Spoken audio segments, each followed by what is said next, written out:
Okay, welcome back. One of the last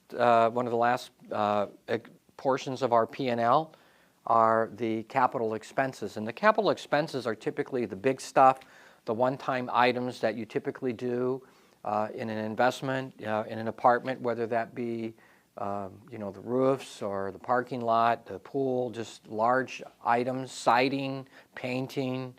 It could be sealing and restriping the parking lot, a number of things.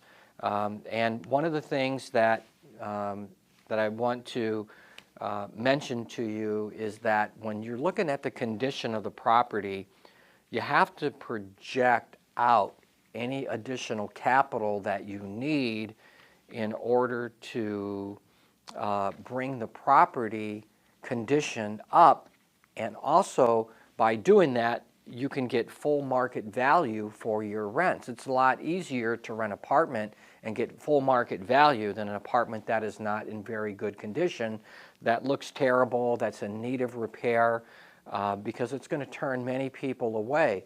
So this is also called deferred maintenance, and there's a lot of ways to get the capital for that. Sometimes you can ask the seller for a credit, or you can ask the seller to do it, and if they won't do either one of those, then you're going to have money in your budget for capital improvements. Now, if the property's in great shape and there's nothing that needs to be done and they just replaced all the roofs a couple years ago, on and on, you still want to have money and have some kind of $25,000, $50,000, $100,000, depending on the size of the apartment, in a capital expense fund, because you never know when you get into an apartment. There's always things that you don't find during your inspections and during your due diligence, where you always need additional capital to do different things or to operate on until you get the apartment up to full market value. So one of the tricks and one of the things that you need to become aware of is that many times things that are money that you need to operate your property, the seller will put those, we call it below the line, on their profit and loss statement, and they'll take their capital expenses and they'll take it and they'll put it below the line, and they'll take it out of the expense column. The value of any given piece of property is income minus expenses is your net operating income. All right? Income minus expenses is your net operating income. And typically a broker will take the NOI, the net operating income, and apply a cap rate to it to get a value of the property. So if you can take out a lot more expenses and put it below the NOI and say, oh, these are one-time things, then it boosts the NOI up, makes it look like you have more income.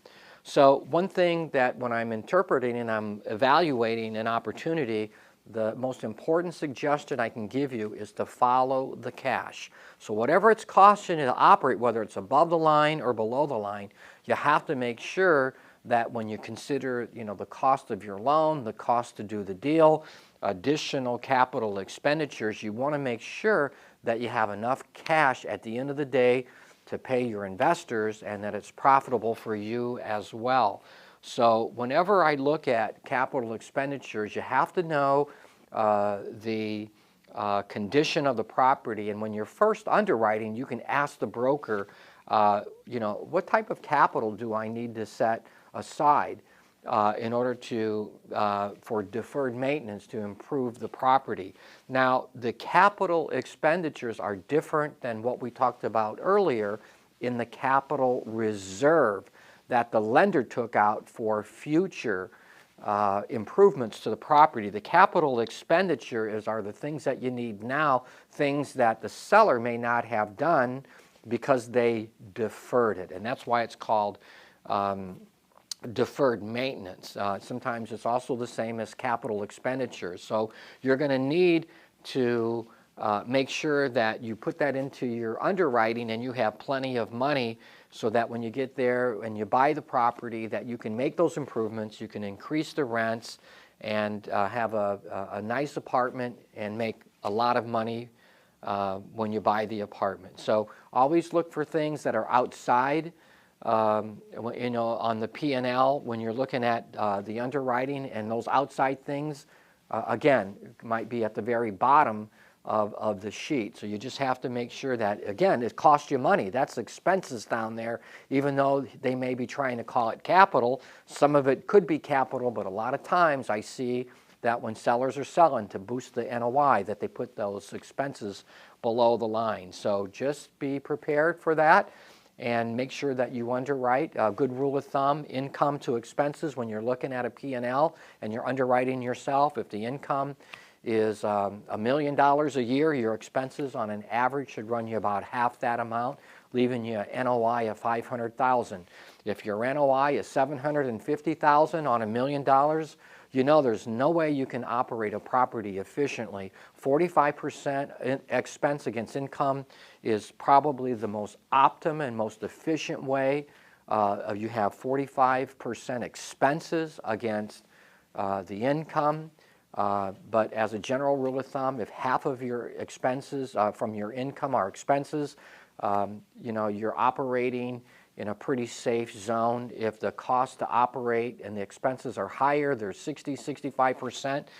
Even though that's pretty bad, it could be an opportunity for you because you could operate more efficiently. So anyway, that's how we interpret our P&L and our capital expenditures. And when we come back, we're going to discuss the key ratios in our financial analysis. We'll be right back.